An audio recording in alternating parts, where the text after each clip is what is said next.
આંગણે મારા પિતાશ્રી સ્વર્ગસ્થ વિઠ્ઠલભાઈ રાદડિયા અને વિમલભાઈ ગોલાણી એમની પુણ્યતિથિ નિમિત્તે આજે મેગા બ્લડ ડોનેશન કેમ્પનું ભવ્ય આયોજન જામનગરના મારા ધારાસભ્ય મારા મિત્ર દિવેશભાઈ અકબરી દ્વારા આયોજન કરવામાં આવ્યું છે। સૌપ્રથમ તો દિવેશભાઈ અકબરી અને એમની ટીમને ખૂબ હૃદયપૂર્વક અભિનંદન આપું છું કે વર્ષની અંદર 2 વખત મહા રક્તદાન કેમ્પનું ભવ્ય આયોજન કરવામાં આવે છે। 550થી વધારે રક્તનું દાન અહીંયા કરવામાં આવે છે। આ તકે આ બ્લડ ડોનેશન કેમ્પની અંદર જે રક્તદાતાઓએ આજે રક્તનું દાન કર્યું છે એમનો પણ આભાર વ્યક્ત કરું છું, અભિનંદન આપું છું, કારણ કે રક્તનું દાન કરવું એ અનેક લોકોની જિંદગીની અંદર કામમાં આવતું હોય છે।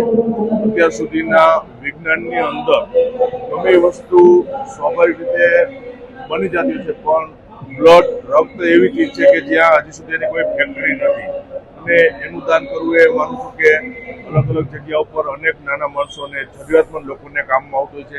આવા રક્તદાતાઓને પણ આભાર માનું છું અને આવા સેવાકીય કેમ્પો, આવા સેવાકીય કાર્યો હંમેશા થતા હોય છે અને મારા પિતાશ્રી વિઠ્ઠલભાઈ રાદડિયાની 5મી પુણ્યતિથિ નિમિત્તે સમગ્ર ગુજરાતની અંદર 101થી વધારે સ્થાનો ઉપર મેગા બ્લડ ડોનેશન કેમ્પ, સર્વરોગ નિદાન કેમ્પ અને અનેક સેવાકીય કાર્યોનું આયોજન પણ થઈ રહ્યું છે। એ તમામ આયોજક મિત્રોને, સંસ્થાઓને પણ આ તકે ખૂબ ખૂબ હૃદયપૂર્વક અભિનંદન આપું છું।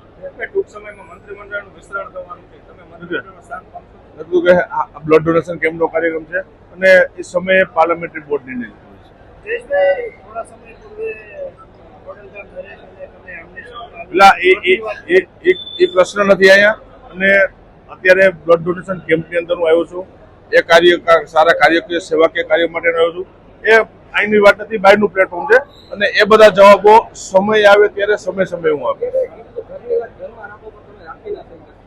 પણ હું નથી રાખી શક્યો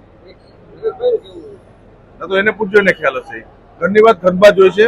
મેં હંમેશા સમાજનું સારું કાર્ય કરવા માટે એક સમાજના દીકરા તરીકે અમારી જવાબદારી છે અને કીધું કે આ પ્લેટફોર્મ આજે નથી, આજે સેવાકીય કાર્યમાં છું અને સમય આવશે ત્યારે એની વાતો થશે।